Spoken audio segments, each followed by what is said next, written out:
Hello everyone, welcome back to the channel. Part 1 में हम already court of inquiry तक cover कर चुके हैं। हम आज आगे देखेंगे। आज हम देखेंगे labour courts, national tribunal, industrial tribunal, arbitration and how arbitration is different from conciliation, and last में हम कुछ इंपॉर्टेंट केस लॉज देखेंगे। सबसे पहले हम देखते हैं लेबर्स कोड, जो कि सेक्शन 7 के अंडर कवर किया गया है, जो एक क्वाजी जुडिशियल बॉडी है जो एडजुडिकेट करती है मैटर्स को जो रिलेटेड होते हैं इंडिविजुअल वर्कर्स राइट, या फिर वो सारे मैटर्स जो सेकंड शेड्यूल के अंदर लिस्ट किए गए हैं। सेकंड शेड्यूल के अंदर कौन से मैटर्स लिस्ट किए गए हैं वो हम आगे देखेंगे। जो पावर ऑफ अपॉइंटमेंट होती है लेबर्स कोड की, वो सेक्शन 7 के अंडर अप्रोप्रिएट गवर्नमेंट के पास होती है। और अप्रोप्रिएट गवर्नमेंट क्या होती है ये हम पार्ट 1 में ऑलरेडी कवर कर चुके हैं।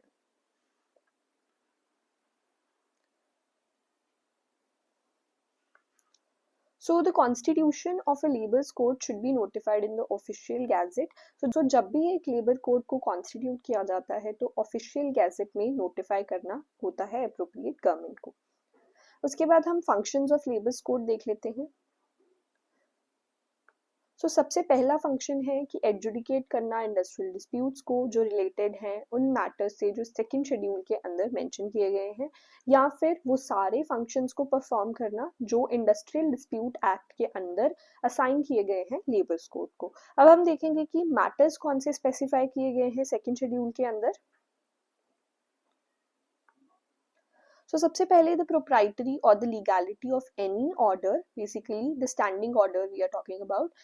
Any order passed by the employer under the standing orders, and the application, interpretation of standing orders, discharge or the dismissal of workmen including the reinstatement and such other relief. उसके बाद the withdrawal of any customary concession or privileges, illegality of strikes or lockouts भी हम इसमें देखते हैं, and all the matters other than those which are specified in third schedule.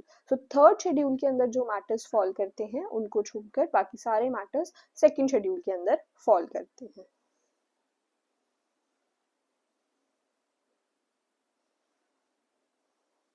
According to section 7 subclause 2, labor code shall consist of one person who shall be appointed by appropriate government, और इसकी qualification होती है कि जज होना चाहिए high court का, and he has to be a district judge or additional district judge for the period of 3 years at least.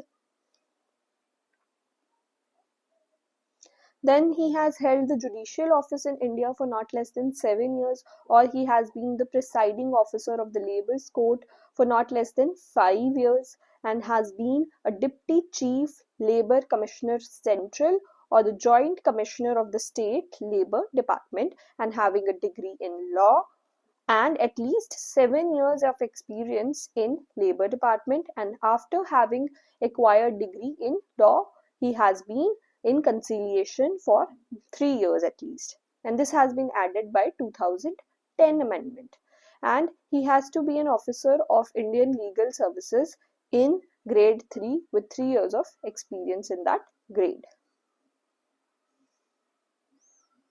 अब हम इंडस्ट्रियल ट्रिब्यूनल देखेंगे जो कि सेक्शन 7A के अंडर कवर किया गया है। इंडस्ट्रियल ट्रिब्यूनल का रोल लेबर कोड से वाइडर होता है, एंड अप्रोप्रिएट गवर्नमेंट जो है वो गैजेट में नोटिफाई करती है कि वो एक या एक से ज़्यादा इंडस्ट्रियल ट्रिब्यूनल को कॉन्स्टिट्यूट कर रहे हैं, एंड इंडस्ट्रियल ट्रिब्यूनल जो है वो उन सब मैटर्स को एडजुडिकेट कर सकती है जो सेकेंड शेड्यूल या फिर थर्ड शेड्यूल के अंदर आ रहे हैं, या फिर वो सारी ड्यूटीज़ को परफॉर्म कर सकती है जो इस एक्ट के अंदर इंडस्ट्रियल ट्रिब्यूनल को असाइन की गई है। इसकी जो कंपोजिशन है उसमें एक प्रिसाइडिंग ऑफिसर होता है जिसकी जो क्वालिफिकेशन है वो लेबर कोड्स के अंदर जो भी हमने क्वालिफिकेशंस कवर की हैं उससे काफ़ी सिमिलर है। जैसे कि हाई कोर्ट का जज होना चाहिए, डिस्ट्रिक्ट या एडिशनल डिस्ट्रिक्ट जज में मिनिमम 3 इयर्स का एक्सपीरियंस होना चाहिए, लेबर डिपार्टमेंट ऑफिसर होना चाहिए विद रिक्वायर्ड एक्सपीरियंस, या फिर इंडियन लीगल सर्विसेज ग्रेड 3 का जो है ऑफिसर होना चाहिए, जो कि 2010 के अंदर ऐड की गई थी। इसकी जूरिस्डिक्शन हम देखेंगे अब।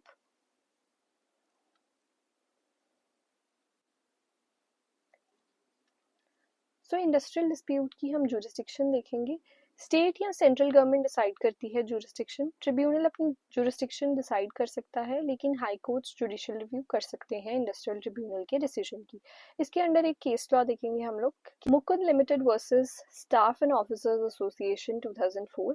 इस केस के अंदर ये बोला गया था कि जो इंडस्ट्रियल ट्रिब्यूनल है उसके पास जुरिस्डिक्शन नहीं है उन मैटर्स को एडजुडिकेट करने के लिए जो सैलरीज ऑफ एम्प्लॉयज से रिलेटेड थे, और जो एम्प्लॉयज थे यहाँ पर वो वर्कमैन की जो डेफिनेशन है एक्ट के अंदर उसके अंदर वो एम्प्लॉयज नहीं थे। सो इसीलिए यहाँ पर इंडस्ट्रियल ट्रिब्यूनल के पास जुरिस्डिक्शन नहीं थी।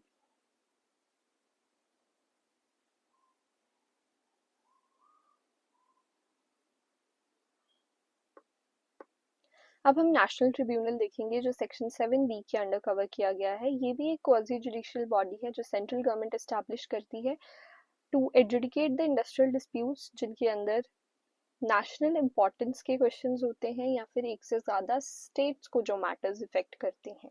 इसकी कंपोजिशन में एक पर्सन होता है जो हाई कोर्ट का जज होना चाहिए, एंड गवर्नमेंट उसकी हेल्प के लिए उसको एडवाइस करने के लिए एक्सेसर्स को अपॉइंट कर सकती है।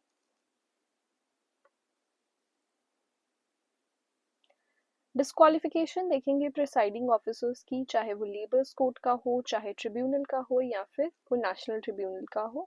सेक्शन 7C के अंडर ये डिस्क्वालिफिकेशन दी गई है। सो सबसे पहले, अगर प्रिसाइडिंग ऑफिसर इंडिपेंडेंट पर्सन नहीं है, ठीक है, या फिर उसने 65 ईयर्स की एज अटेन कर ली है, अगर अपॉइंटमेंट के बाद डिस्क्वालिफिकेशंस आ जाती हैं तो वो तुरंत ऑफिस होल्ड करना बंद कर देगा।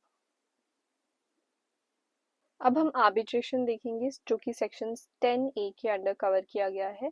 ये एक वॉलेंट्री मेथड है जिसके अंदर पार्टीज अग्री करती हैं कि वो अपना मैटर या डिस्प्यूट इंडिपेंडेंट आर्बिट्रेटर को रेफर कर रही हैं। आर्बिट्रेशन एक ऐसा प्रोसेस है जहां पर आर्बिट्रेशन का डिसीजन जो है वो बाइंडिंग होता है, एंड पार्टीज एक न्यूट्रल थर्ड पार्टी जिसको हम आर्बिट्रेटर बोलते हैं उसे अपना डिस्प्यूट जो है वो रेफर करती हैं। ये कंसीलिएशन से डिफरेंट होता है। आर्बिट्रेशन में आर्बिट्रेटर डिसीजन देता है, एंड कंसीलिएशन में जो कंसीलिएटर होता है वो सिर्फ हेल्प करता है, वो एडवाइस देता है। अब हम लीगल रिक्वायरमेंट्स देखेंगे आर्बिट्रेशन की। सो जो एग्रीमेंट है वो रिटन होना चाहिए, जो सिग्नेचर्स हैं पार्टीज के वो मैंडेटरी होते हैं, कॉपी अप्रोप्रिएट गवर्नमेंट को भेजनी होती है, एंड गवर्नमेंट को 1 मंथ के अंदर गैजेट में पब्लिश करना होता है।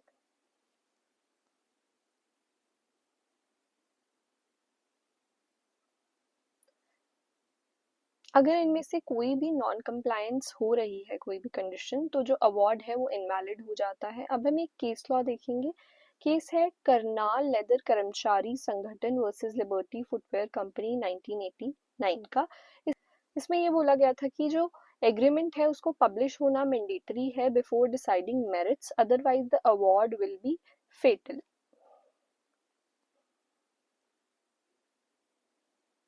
Apart from all these mechanisms, we also have grievance redressal mechanism under section 9C, जिसके अंदर ये बोला गया है कि जितने भी इंडस्ट्रियल एस्टेब्लिशमेंट है जहाँ पर 20 या 20 से ज़्यादा वर्कमैन हो, वहाँ पर एक ग्रीवियंस रिड्रेसल कमेटी जो है होनी चाहिए, जिसके अंदर इक्वल मेंबर्स होंगे एम्प्लॉयर और वर्कमैन दोनों में से, एंड मैक्सिमम मेंबर्स 6 होंगे। इसका पर्पस है कि इंटरनल डिस्प्यूट्स का क्विक रेजोल्यूशन हो सके। अब हम कुछ इम्पोर्टेंट केस लॉज देखेंगे। सबसे पहला केस है Kemp and company limited versus their workmen 1955। इस केस में सुप्रीम कोर्ट ने वर्क्स कमेटी का रोल क्लैरिफाई किया। कोर्ट ने कहा वर्क्स कमेटी का काम होता है डे टू डे वर्किंग से रिलेटेड प्रॉब्लम्स को हैंडल करना। इनका मेन फंक्शन होता है एम्प्लॉयज के ग्रीवियंस सुने और जब ज़रूरत हो तो एग्रीमेंट तक पहुंचना। मतलब वर्क्स कमेटी एक प्रिवेंटिव और एमिकेबल मैकेनिज्म है। हम दूसरा केस लॉ देखेंगे, आवाज प्रकाशन private limited versus Pramod Kumar पुजारी 2003 का ये केस लॉ है।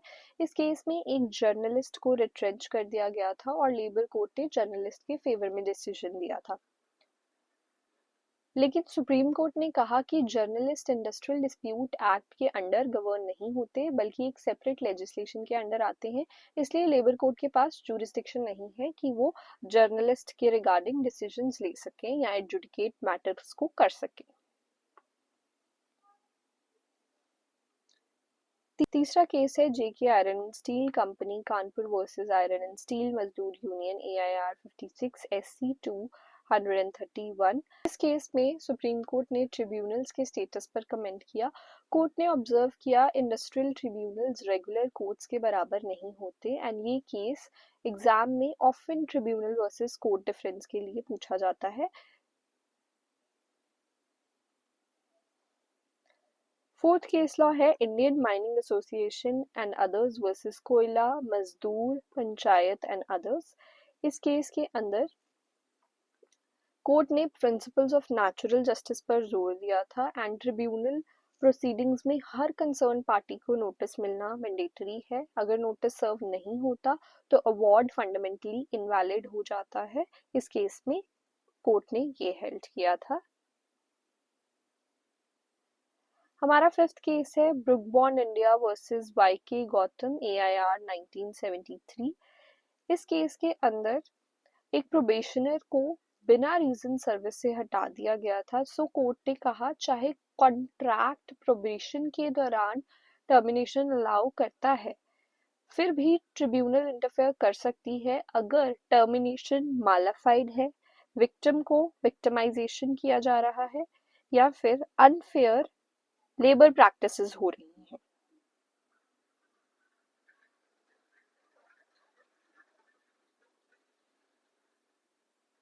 इसका पर्पस ये है कि एम्प्लॉयर प्रोबेशन का मिसयूज ना करे।